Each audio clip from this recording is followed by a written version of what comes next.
morning. I'm Angelo Castro III. I'm Angela, and we are the Castros. Happy Monday to everyone. Another week and a lot of issues Nakapagpahinga to ba talk tayo ng about. weekend? Actually, nakapahinga ako pero may mga tao sa ospital hindi nakapagpahinga. Oh, grabe. Sabi ko nga, ba't every weekend na lang may mga pangyayari? Diba, una, weekend, nahuli si Alice Go. Tapos, weekend, diba, nahuli din si Pastor Apollo Quiboloy. Ngayon naman, weekend. May mga nag-zoom, tas na, mainit ang ulo. Kalma lang tayo. Uy, but it's another week and we should all be happy na gumising tayo kaysa walang gising. Yes, tama. And today, kasama natin ang House of, ano ba to? Puto Bao. Puto Bao House ba? Tama, House? House of Puto Bao, for of course. sending over this yummy... Palitaw. Palitaw. Favorite ko yan. Pero ang ganda ng mga presentation nila, talagang kakaiba. This time parang maliliit na palitaw. Kakaibang parang suman ang balot. Ito pakita natin. Yan, no? Ayan na. Kanina kinakain na ni House of Nilalagyan Puto niya ng Bao. nyog at saka ng sugar. Konting sugar. Actually, malasa na hindi na kailangan ng sugar. Pati yung ano nila, di ba? Yung suman nila the last time. We didn't need sugar anymore. Kasi matamis na. Okay, we're serving you news in a countdown. All that before your second cup of coffee. This is Brunch. Let's start our countdown with some good news. Gilas Pilipinas is going to Saudi Arabia next year for the FIBA Asia Cup. This is after they crushed Hong Kong in the qualifying round 93-54. The match was initially close before the halftime. Hong Kong was even leading at one point. But come second half of the game, Gilas young guns Carl Tamayo, Kevin Kiambao, and Kai Soto took over and stomped on the visiting team. Tamayo led Gilas with 16 points and 5 rebounds. Gilas has swept the second window with a perfect 4-0 standing. Congrats, and as expected. As expected. And in UAAP, Adams and Soaring Falcons can still nab the final spot in the Final Four after defeating Ateneo Blue Eagles 69-55. Royce Mantua spearheaded Adamson with 14 points, 2 steals, and 1 assist. They are currently tied at the 4th place with their U-Belt neighbor, UE Red Warriors. The two teams will fight for the last slot in the semis on Wednesday. 1 assist. They are currently tied. Uy, ano yun? Ako yun ah. Ingay mo ah. Hindi, Pero yun nga yung sa Gilas. Di ba sa- sabi mo sa naman Hong Kong, expected na yun? Sa Hong Kong naman, I don't think we've ever lost against Hong Kong. They're not really naman known for yung basketball team nila. China ang matikas na kalaban. Pero yung New Zealand was yun ang revelation. Pero lumamang daw sila for ano, Oo, diba? kasi sa one basketball naman kahit gaano kalakas ang isang team, usually first half nangangapa ka pa eh. Oo. Ang importante yung end result. Ano? Yung end result. Yan na. What? 93-54, so that's what? Sige, do the math. 39-point lead. Galing. Oo, 39. Tama ba? 39. Yes, 39-point lead over Hong Kong. Congrats, Gilas. Yes. Okay, at saka sa UAP, umiinit ang labanan. So, Oo, isa pa yun, ano? Talagang so ano ba basketball. mangyayari? May mga lilipad ba na mga mga arrows? arrows. Sino bang ano nila? Mga green archers, Oo nga. diba? Okay. Ipapana ba ng green archers mga Falcons? Yun, no? Sorry Wala, sorry. Bias lang po kasi ako dahil green-blooded. Huwag kang bias. Okay, sige, let's continue with our countdown. Now on our top 9, the health department logs an increase of over 80% in dengue cases in the country. The agency says there were over 340,000 cases of dengue recorded from January to November. That's way higher compared to the 188,000 cases reported during the same period in 2023. There were fewer deaths, though, at more than 800 or 0.26 case fatality rate. This is attributed to people seeking early consultation and hospitals doing better at case management. Tumaas yung cases pero at least mababa yung mga fatalities. And yun nga, di ba sinasabi natin, kada tag-ulan talaga yung wet season dito sa ating bansa. Dalawang factor tumataas naman. talaga yung cases. Correct, oo. Dahil sa mga, syempre, yung mga naiipon na tubig, Pero sa estero, tsaka baha. stagnant water. Pero dalawa lang naman ang nagko-contribute sa mga fatalities dyan. It's either you get the dengue hemorrhagic fever. Because hindi nagpa-check up agad. No, yung dengue hemorrhagic fever is yung isang variant ng dengue na talagang nag-i-inflame yung mga organs. Internal bleeding yun, Internal bleeding siya. Minsan kahit naaagapan yon, may mga cases na hindi talaga kinakaya. But number 2, yung key dyan is after 3 days daw of fever. Yung fever, check mo na agad. Check ka na kaagad. May mga test na Sometimes so kahit hindi daw nagpapakita ka agad yung rashes, Oo, di ba? nagpapakita ka agad. Kasi yung mga Paswero na the old agad. school way of doing it before na tinuturo sa atin ng mga doctors, titignan yung stomach, titignan yung Oo, arm. may mga red rashes. May certain kasi blotches kasi yan sa arms mo, nakikita ka agad. Yun, pero is ang key lang sa dengue kasi walang gamot diyan, 'di ba? That's just hydration. Yes, Kaya minsan paswero agad, 'di ba? Swero agad para yung blood hindi daw lumalapot.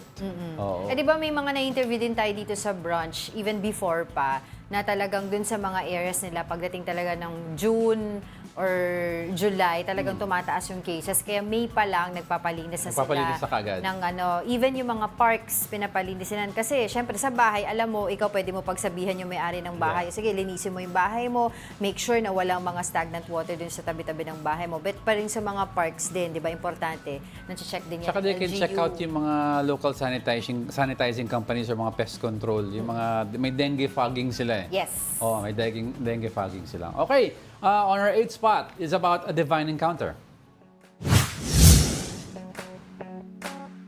Foreign Affairs Chief Enrique Manalo had a rare chance to meet with Pope Francis last week. Manalo said he felt blessed to meet the Pope in the Vatican City. He also had a meeting with Vatican State Relations Head Archbishop Paul Gallagher. Aside from discussing their religion, the two also tackled shared concerns like climate change and the developments in the West Philippine Sea. Wow, Diba? Sana all. Sana all. Tayo nga, I remember when we attended yung beatification ni Pope John Paul sa Italy, sa Rome, diba? Umattend tayo nung Mass, also presided by Pope Benedict at that time. Naka-attend Sobrang tayo ng lapit Mass natin yun. Nandun yung Pope Mobile, diba? Tapos nandito tayo mga few meters away. So, Tsaka yung coffee ni Pope John Paul, di ba? Oo. Nakaka-holy. Parang parang ka talaga. Parang ang linis-linis ng pakiramdam mo pag nasa tabi mo sila. So, nakita na natin si I mean, we all know naman, ang Philippines na naman, very Catholic country tayo. We're one of the biggest countries in the world in terms of population and of Catholics. Do you remember when he visited here, si Pope Francis, few years ago? Nandun tayo sa kalye. Sa kalye tayo, nag-aabang tayo. Nag-wait tayo mula 2 a.m. Sa may all the way UST area. all the way to 6 a.m. para masilayan lang si Pope ng 10 seconds. Yes. Pero worth it naman, oo. Alright. Sige. Ano ba natin ang unang pag-uusapan? Alright, coming up. For the second time this year, a residential area in Tondo, Manila was engulfed by a massive fire. And is Vice President Sara Duterte finally going to face an impeachment complaint?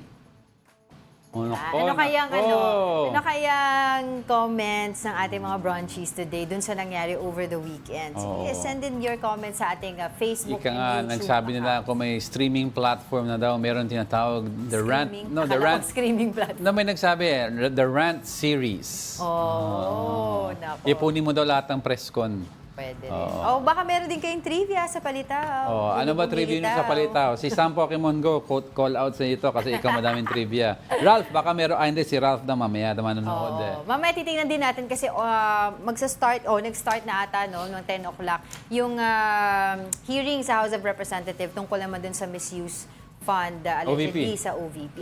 Department of Education. DepEd, okay. Alright, sige, we are just getting started mga kapatid. More of our top 10 news when Brunch returns. Keep it here on One News.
morning. You're still watching Brunch here on Oy, News. ito ha, yung regarding yung palitaw trivia, meron tayo from Some Pokemon Go. Good morning, na-pressure daw siya, pero basic lang daw na trivia.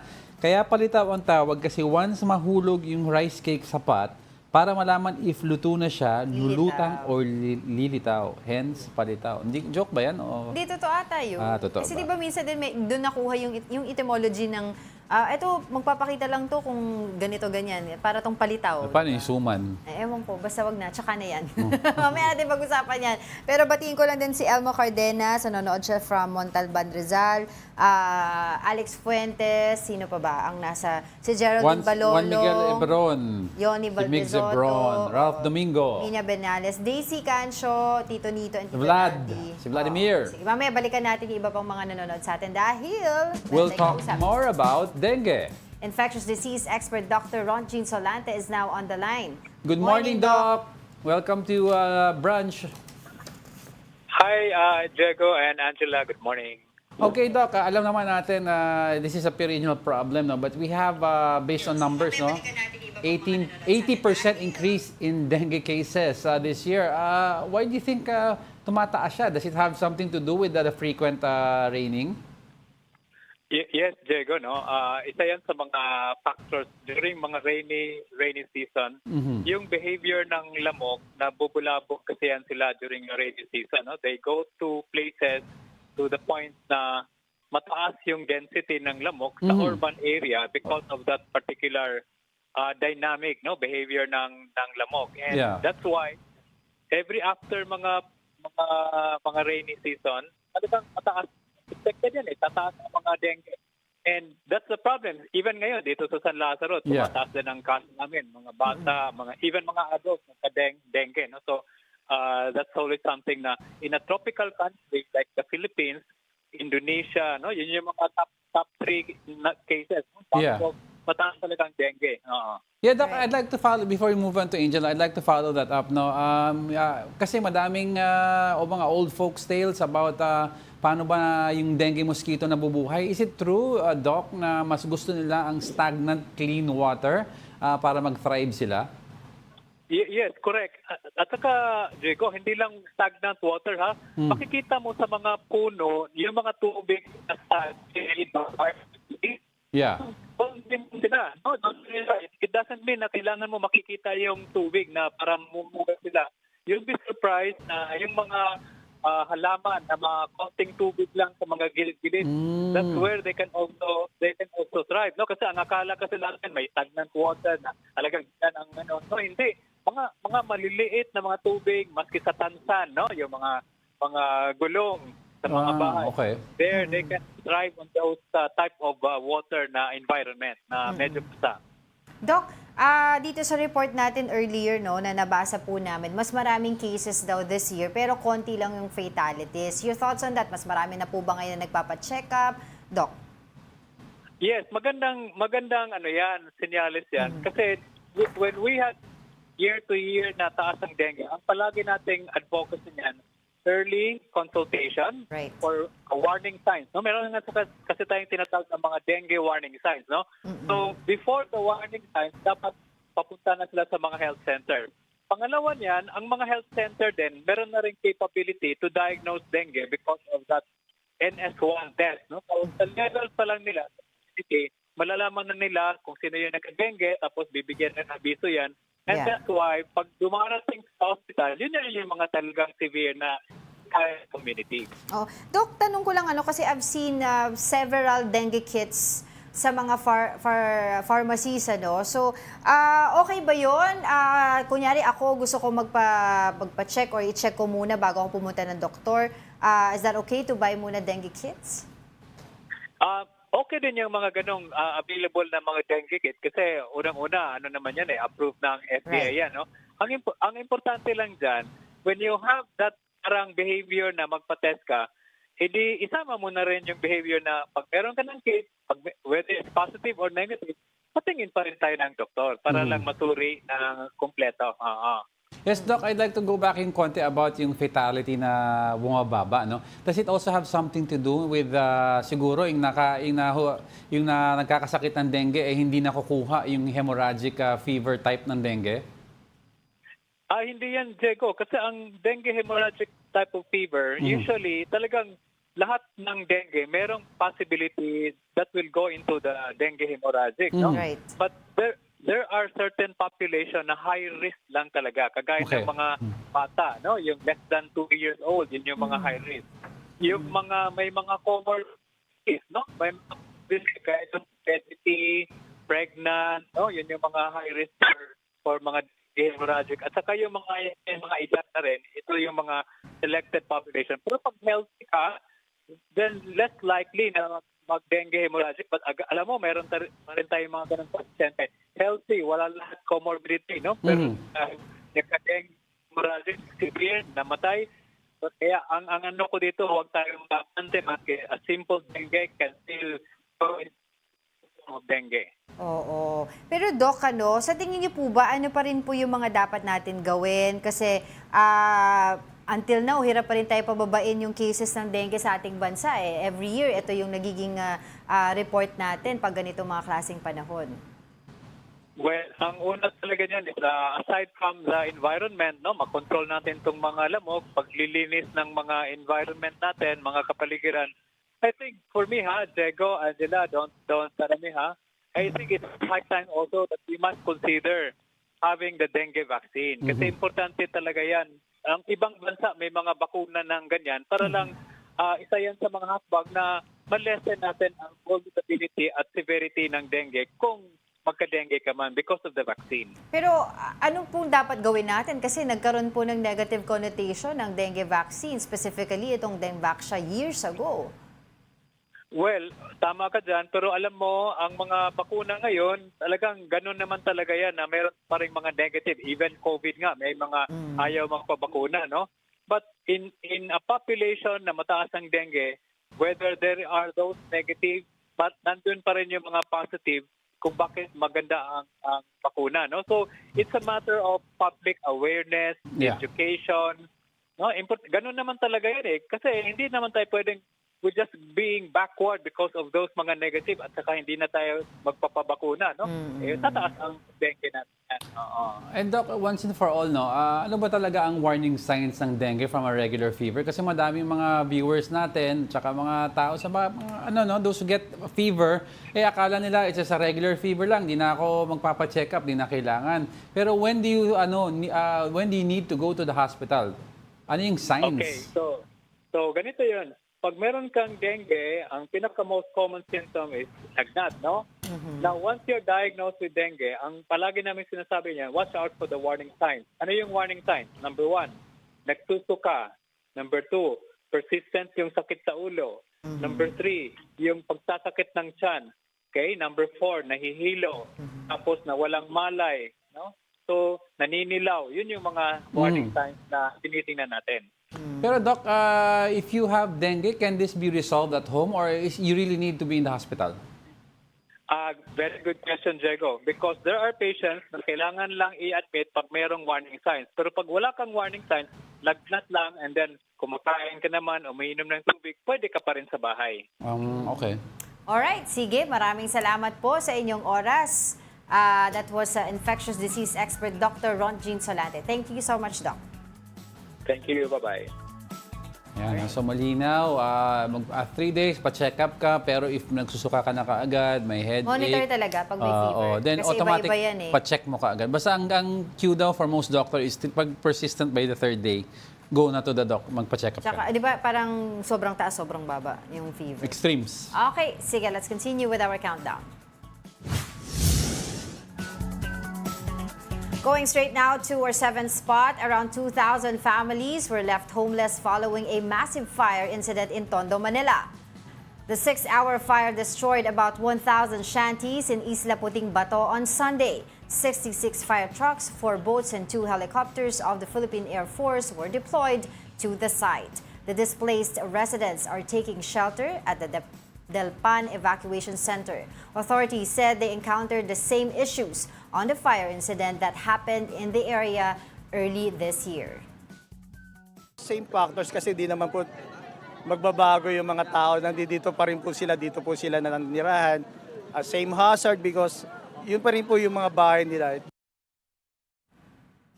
Totoo yan. Minsan kasi makikita mo yung wiring ng kuryente sa area nila, talagang nakakakumpul-kumpul, di ba? Tsaka ano siya di ba, dikit-dikit yung bike kasi mga informal settlers nga. Tapos they live nearby coastal area, coastal community And sila. a lot of them, so yung hangin, it contributed dun sa paglaganap ng apoy at that area. Yes, you were saying? Hindi. At tsaka yung most of them share the same power supply. Tapos some of Mag-overload, them, ano? siguro sometimes may one electric meter, 3 or 4 houses, they share that with the same line. Totoo. Mga iba naka-jumper pa, di ba? So talagang fire hazard yung ganyan na bagay. Kaya nga, di ba, yung iba ngayon, most of them are in Dalpan Evacuation Center, bibigyan sila ng mga ayuda, etc. Pati daw mga construction materials para makapag-build ulit ng bahay. Pero sana, mas asikasuhin ng local government ng Manila yung relocation solution para sa kanila. Kasi kung paulit-ulit lang to. Ilang beses na yan nangyari. Ano pa yung makapagpipigil na mangyari to ulit, diba? Yeah. So, dapat talaga, dun sila sa mas safe yung area. Tsaka, can you imagine, diba, lumawak yung apoy dyan. Tsaka, hirap na hirap yung mga firemen natin doon. Kasi ang sikip. Gumamit na nga tayo ng helicopter eh. Oo, ang sikip. Tapos, yung may mga hagdanan na kailangan na akyatin. Tapos, yung mga walls that they had to, alam mo yun, itinibag nila yung mga walls na yun para makadaan sila sa kabila, para maapula yung apoy. To the point na yung fire alarm reached to yung Charlie. helicopter sa video. Oo, ibig sabihin, lahat ng fire truck, within Metro Manila or entire Metro Manila, dapat pumunta dyan para tumulong sa pag-apula. Tsaka kahit lahat ng fire truck nandun, kung yung sunog nga parang dito sa video na sa gitna ng settlement area. Kaya nga we deployed the helicopter because hindi maabot ng mga hose o mga firemen ang gitnang area where most of the fire was also. So nag-deploy tayo din yung fire. from the air. Aerial deployment tayo to put out the fire. Yun. Talaga dapat isipin yung relocation program para dito sa mga marami-rami 2,000 families, and to the point na dahil hindi sila maka-exit dun sa area kung saan yung maraming sunog, pumunta sila sa tubig. They made yung mga makeshift na mga bangka para makaalis sila. Can you imagine? Nakikita ko ngayon sa mga reports. Alright, sige, let's continue with our countdown. Now settling at the sixth spot is about the Department of Social Welfare and Development. DSWD will suspend issuing guarantee letters to seekers of ayuda. Its spokesperson Irene Dumalo said the pause in issuing guidance letters under the Assistance to Individuals Crisis Situation or AICS program will make way for the department's annual liquidation and account settlement. The last day of guidance letters issuance is on December 13. Dumlao, though, clarified that this move will not impact the provision of AICS assistance to clients in crisis. Di ba nakausap natin yan si ASEC Irene Dumlao regarding this? Sabi nila kung walang cash daw, di ba? Oo, kung walang guarantee letter, meron pa rin namang mga cash. May cash pa naman. Pero just make sure nga yung mga requirements na kailangan kasi maibigay ng mga pasyente. madaming nag-freak out. Parang, paano na if ever may emergency? Hindi. Yung guarantee letter, in lieu of the guarantee letters, there is cash. Actually, nakausap ko rin siya sa OBP nung Friday. Tinanong ko sa kanya kung ano yung target, yung timeline nila. Kasi sabi nila, this is temporary lang, diba? So, hopefully daw by January, matapos na yung mga, alam mo na, yung mga gagawin nila with their vendors, actually, most departments naman, not only in the government but also in corporations, at the year end, the year quarter from December to January, that's called yung reconciliation time sa mga books. Binabangga nila lahat ng expenses, disbursements, di ba? Ino-audit nila para in time for the release of the next budget. Sige. Alright, let's continue with our countdown. On our top 5 is Apollo Quiboloy. The religious leader was brought back to the Philippine Heart Center over their weekend. This is the start of his extended medical furlough as earlier requested by his camp. The National Police says he should be back to the custodial center by November 27. The embattled pastor is undergoing treatment for an infection from dental implants. Over the weekend, yung kanyang pagbalik ulit. Kasi nung una, nagpunta na siya, di ba? Heart problem ba? Oo, heart problem. Ngayon naman yung kanyang dental implants. Ayos. Di ba? 27, makakabalik na daw siya sa ano. Ayaw ka na magsalita. Oh. Wag na, don't go away na lang. Because we're not done yet. May 4 pa tayo. Oh, diba? Stay with us.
Good morning, Mr. Chair, honorable members of this committee. I am Attorney Anel Martin Antero, and I represent Assistant Secretary Lemuel Ortonio and Ms. Gina Acosta. Apart from that, I also represent Attorney Lynn Sanchez and Ms. Julieta Villa del Rey, Your Honors. Good morning.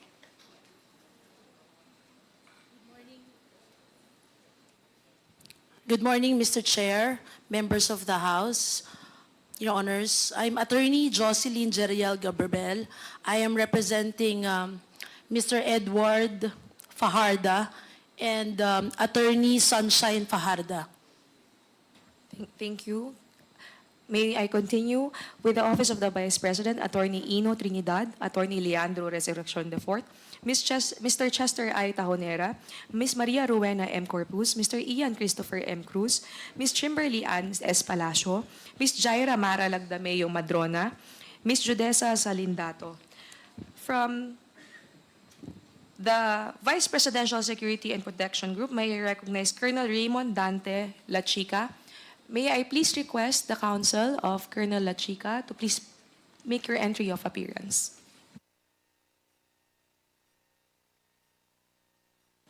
Good morning, Mr. Chair, Your Honors. I'm Attorney James Mark Padrones Ciudadano as entering my appearance as counsel for Colonel La Chica.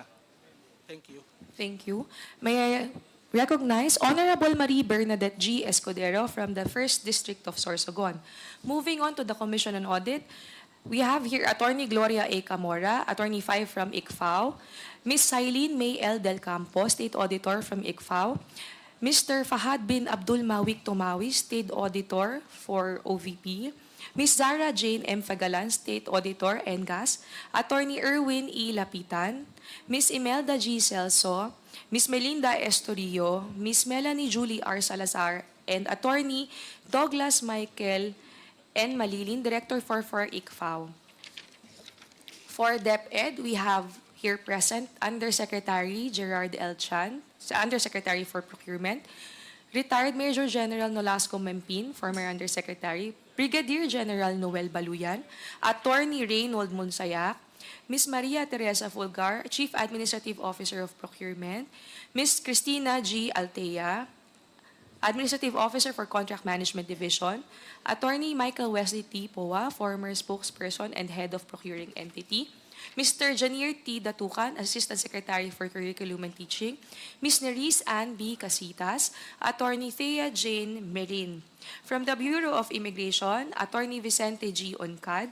From the Land Bank, Assistant Vice President Nenita Camposano, Ms. Jean Abaya, Acting Department Manager of the Shaw Boulevard Branch, Ms. Prince Queen Star B. Andal, Teller, Shaw Boulevard Branch, Ms. Joji Gamay, Teller for the DepEd Branch, Mr. Crisanto Lorena, Guard for the DepEd Branch, Ms. Violeta Constantino, former Branch Manager and retired of the Shaw Boulevard Branch, and Mr. Nino Bora, Head Guard. May I also recognize, Your Honor, Honorable Micaela Angela B. Swansing from the 1st District of Nueva Ecija. That is it. If there are any resource persons who have not been recognized, please go to the mic and recognize yourself and include your agency and designation. Thank you, Your Honor. Thank you, Comsec. We will now proceed to the approval of the minutes of the previous meeting. Moving on, we have the minutes of the November 11, 2024 meeting. Do I hear a motion? Mr. Chair, Congressman Acop. may I move that we dispense with the reading of the minutes of the previous meeting and consider it as approved? So moved, Mr. Chair. Again. Is there any second to the motion?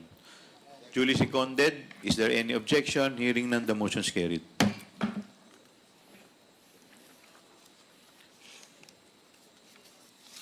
Your Honor, may I also request the counsel of Mr. Kelvin Tenido to please make your entry of appearance. Counsel?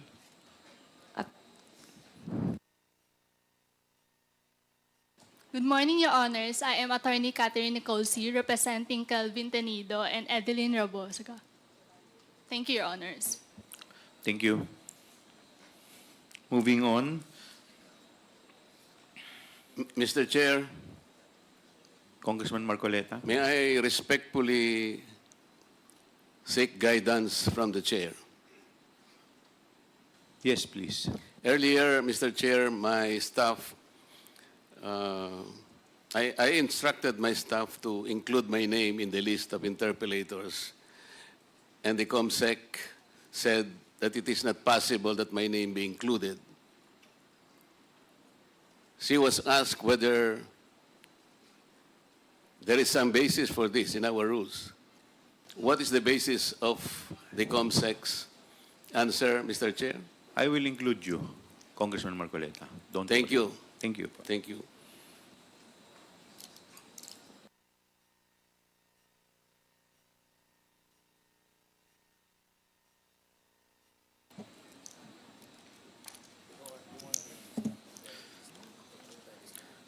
Magandang umaga po sa lahat. Before we continue with our inquiry, nais ko po balikan ng kaunti ang mga pangyayari mula sa ating huling pagrinig dito noong nakaraang araw. Maalala po natin na sa ating nakaraang hearing, nagkaroon po ng resolusyon ng ating committee na patawan ng contempt si Attorney Zulaika T. Lopez, Chief of Staff of the Office of the Vice President, on the ground po that she has unduly interfered with the conduct of these proceedings. While Attorney Lopez presented herself as respectful or courteous, nakita po ng committee na ang kanyang mga sagot at mga pagkilos mula nang mag-umpisa ang inquiry na to ay evasive, uncooperative, and untruthful. Ang suma total at kabuuan ng kanyang mga acts and responses ultimately convinced the committee that Attorney Lopez was guilty of interfering in and frustrating Congress' exercise of its power of legislative inquiry. Halimbawa, isolated incident lang raw ang kanyang pagtanggal kay Yusek Gloria Mercado sa DepEd. Subalit napaamin rin siya kalaunan na may mga iba pa siyang mga tinanggal na opisyal sa DepEd kahit na hindi siya opisyal nito. Paulit-ulit din pong sinasabi ni Attorney Lopez na wala. Ayun, so that was the hearing of the budget hearing, no? Of the OVP, of DepEd. It's the hearing about the allegedly misused confidential funds of the Office of the Vice President and the Department of Education. Okay. So yeah, you just witnessed that ongoing hearing And today. nagsasalita doon si Congressman Joel Chua, no? That was Joel Chua was talking. We also saw Representative Marcoleta. Tsaka si Akop ba yan? Hindi, tama. Si Congressman Marcoleta. Marcoleta, And of course, yung several representatives of the 4 other OVP officials na supposedly iniimbitahan ng House of Representatives pero until now wala pa sila. But we've seen some reports already na meron daw fillers of them surrendering and attending the hearings. Pero right now, what we just saw are just the representatives of them. Okay, let's move on to our top 4. Vice President Sara Duterte threatens to have President Bongbong Marcos killed if something bad happens to her. Here's the report. On Friday evening, lawmakers issued a transfer order for Office of the Vice President Chief of Staff Zuleika Lopez. From her detention cell at Batasan, she was ordered transferred to Women's Correctional. Ma'am, are you transferring me now? Yes po, ma'am. No, I really want my lawyers to be present. Lopez then called Vice President Sara Duterte, who insisted that Zuleika stay where she was. At around 3 a.m. on Saturday, Duterte called an ambulance after Zuleika fell ill. She was rushed to the Veterans Memorial Medical Center in Quezon City. But the Chief of Staff was eventually brought to St. Luke's Hospital as requested by Duterte.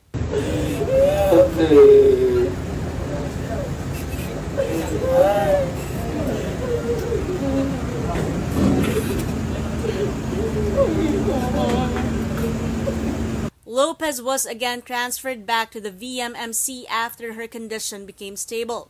Meanwhile, a group of people flocked to the VMMC to show support for Duterte and her office. Some of them called for the resignation of President Bongbong Marcos. In a press con, Duterte accused House Speaker Martin Romualdez of planning to have her killed. She added that she had contacted someone to assassinate not just Romualdez, but also the President and First Lady if she would be harmed. May kinausap na ako na tao. Sinabi ko sa kanya, kapag pinatay ako, patayin mo si BBM, si Lisa Araneta, at si Martin Romualdez. No joke. No joke. All of these happened amid the issue of anomalous confidential fund spending of the OVP. Very disturbing yun because 2 things stand out, no? The word no joke, no joke. Regardless of ano isip natin sa mga Dutertes, how they like to joke around, pero this one is no joke, no joke. The second that stands out is may kausap ang isang government official or the second highest government official of the land, may kausap siyang hitman. I mean, sabi niya. What business does a government official have with a hitman who's a criminal of the law?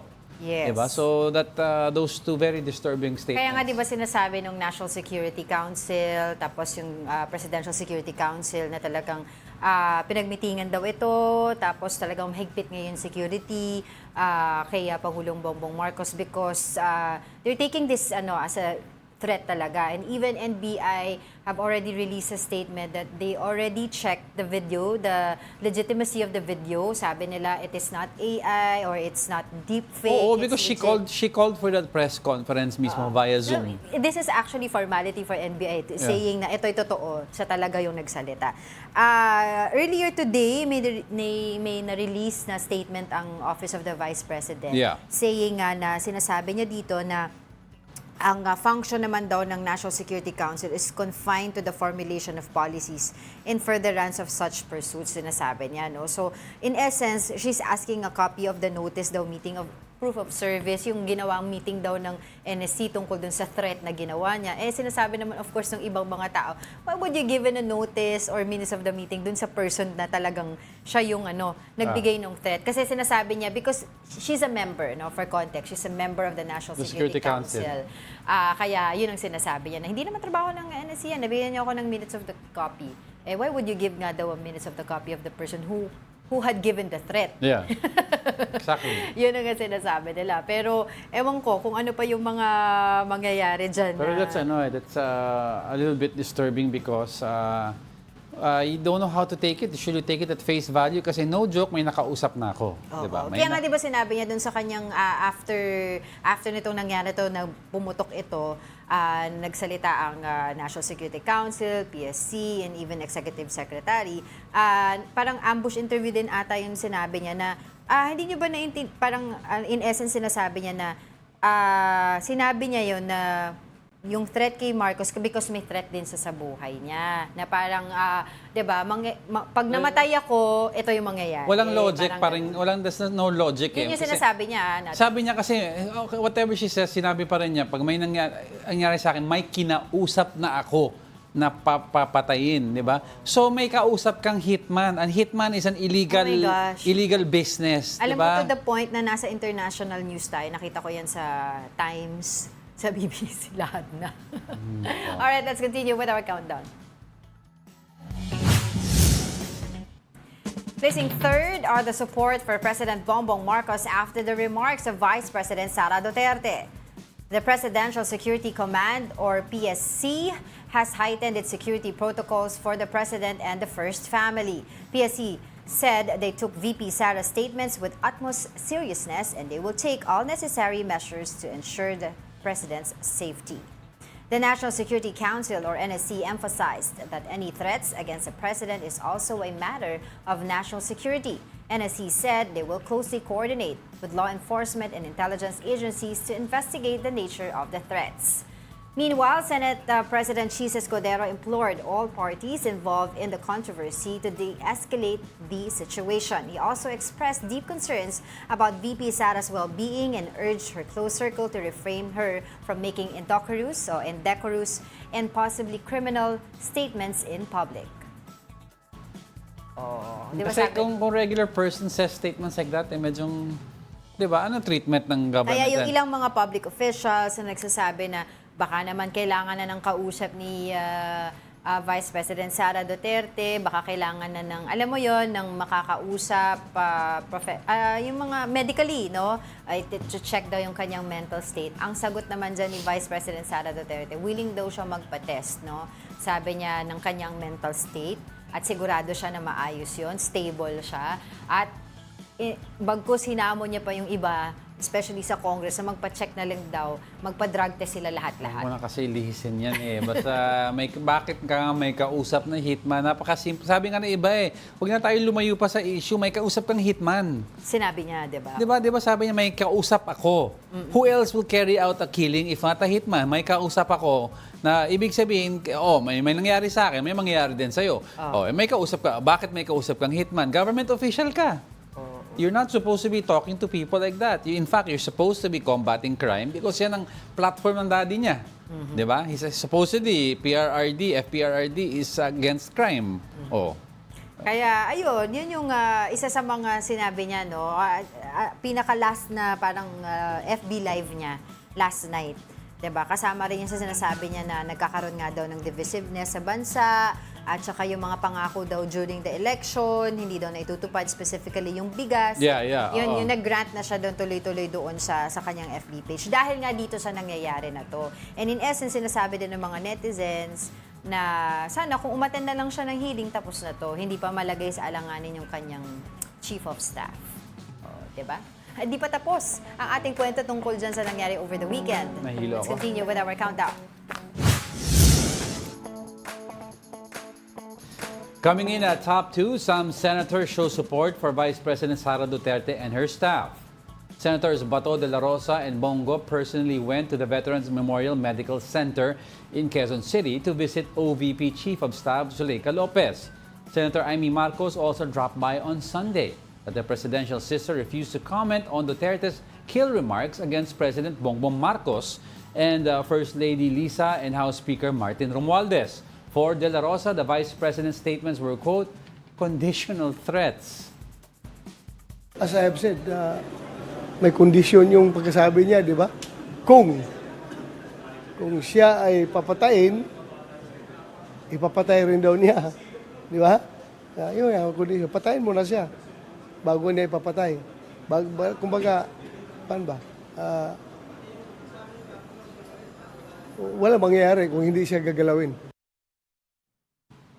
Wala nga mangyayari, pero again, may inutos ka. In other words, kung Yun, may, according sa ito kanyang ang danger statement. dyan. Kung may inutos ka na, kung may nangyari sa akin, tirahin mo rin yan.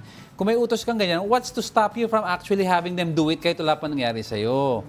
Diba? So, that's coming from a notable police officer before and a police general na sasabihin mo, di ba, that's still a crime. A threat is a crime. And no less against the office of the president and the president. I mean, di ba, may mga differences tayo in politics, but it doesn't give you the right to threaten each other and to kill each other.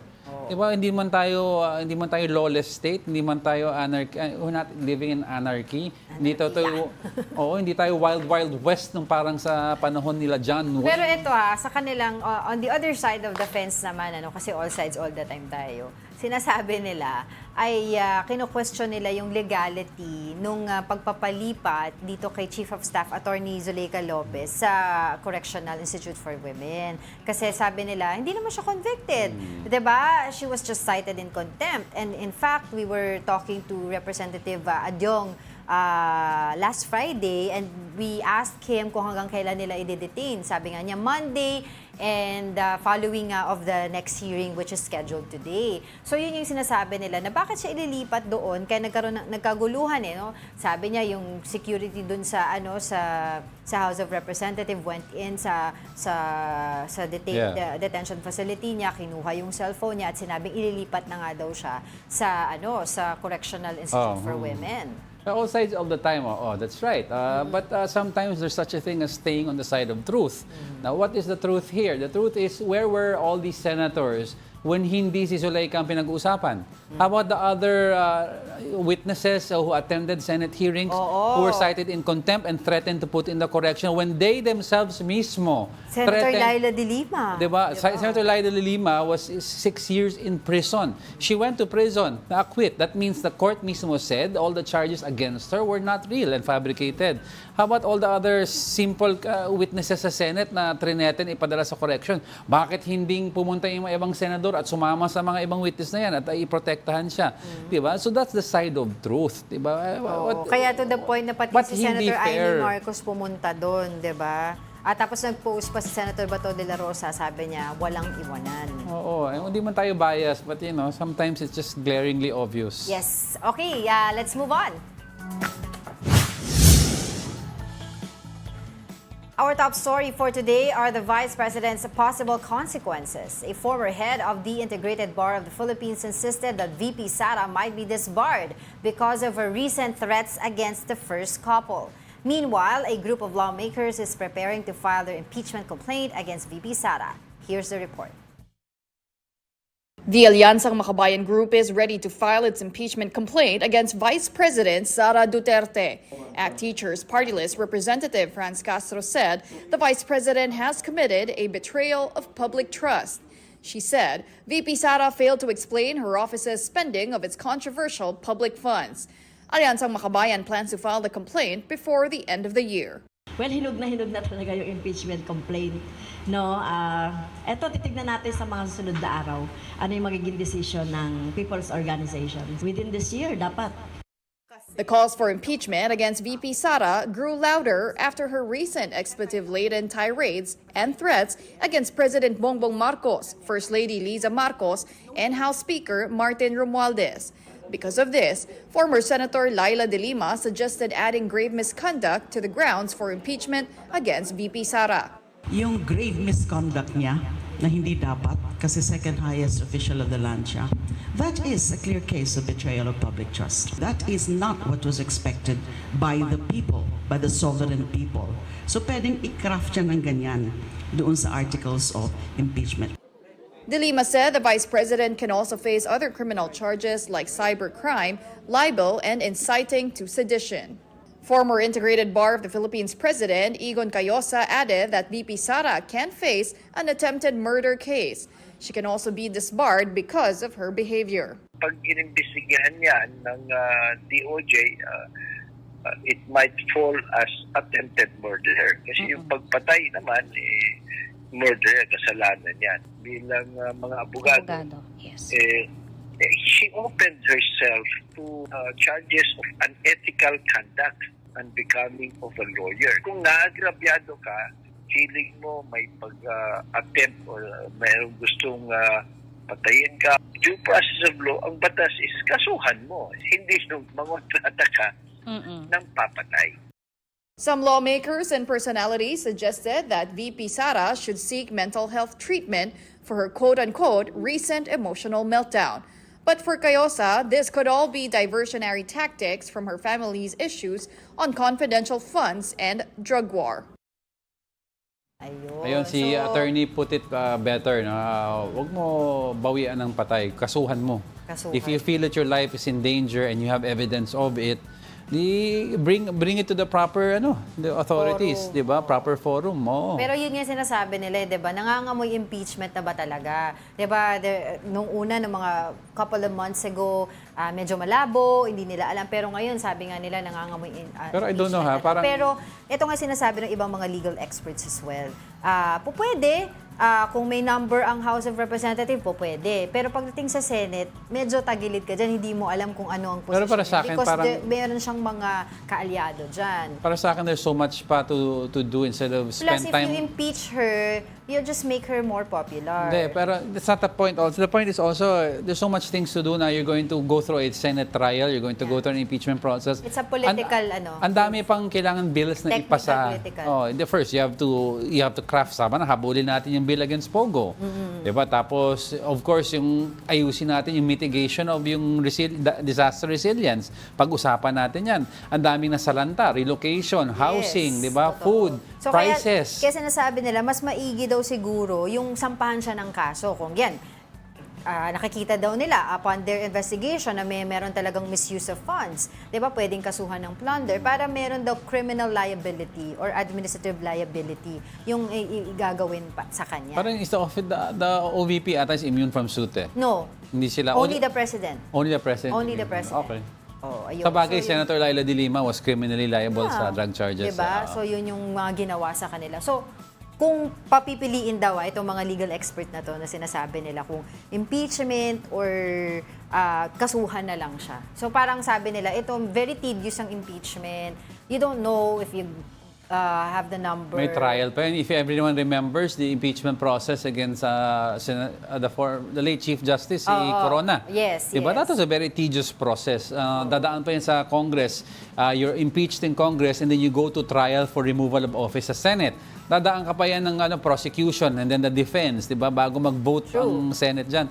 Mahabang at masalimuot na proseso yan na will take away the time of our legislators from crafting the remaining bills that need to be passed before the next election. Kasi next Congress, iba na ang hulma. 2025 na, oo. Busy na yung mga yan sa campaigning. Unless they wait for the next Congress, which has, if you look at the slate, parang madaming BBM faction na papasok sa Senate eh. Yung numbers ni PBBM sa unity team nila, mukhang madami yun. Tignan So natin. maybe they wait for that. I don't know. Alam mo, So, mga abangan politics. natin susunod na kabanata. Plus, ongoing yung hearing ngayon, as we mentioned earlier, dun sa House of Representatives tungkol dun sa misuse, allegedly misuse ng confidential funds ng OVP and DepEd. And I think, hindi ko alam kung imbitahan ulit nila doon si attorney, yung Chief of Staff, Attorney Zuleika Lopez, para makapagsalita ulit. And huwag na natin asahan si Vice President Sara Duterte na umattend doon dahil I don't think she's going to attend. Basta reminder lang sa mga lawmakers natin, gas prices, food prices, diba? Ang daming nagugutom, housing. Sana wag niyo po kalimutan yon. Oh my gosh, before I forget, nung nakita ko sa isang article na nabasa ko, tinitignan nila yung mga iba pang mga receipts, ng acknowledgement receipts na may mga pangalan, 'di ba? Bukod sa Kokoy Villamin, bukod sa Mary Grace Piatos, meron din daw Tempura, Nova, Uwishi na mga pangalan. Verified daw yan, no? Oo, galing to dun sa Inquirer, nabasa ko. Sinabi. Inquirer? Oo, ni Jarius Bondo. Yun yung sinabi niya, na meron din daw palang ganun na iba pang mga pangalan. So, hindi pa yun natatakel sa sa House of Representatives. Kasi kung natakil na yun, napag-uusapan na natin. So hindi pa. Lalabas pa lang yan. Yes. Okay. With that, I'd like to leave everyone with a quote on a Monday morning. If you change the way you look at things, the things you look at change. A quote from Wayne Dyer. And that wraps up today's episode of Brunch. Thank you so much, House of Puto Bao, for this very yummy na palitaw. Join us again tomorrow. I'm Angela Lagunsad Castro. He's Angelo Castro III. We're One News. All sides, all the time. That'll do.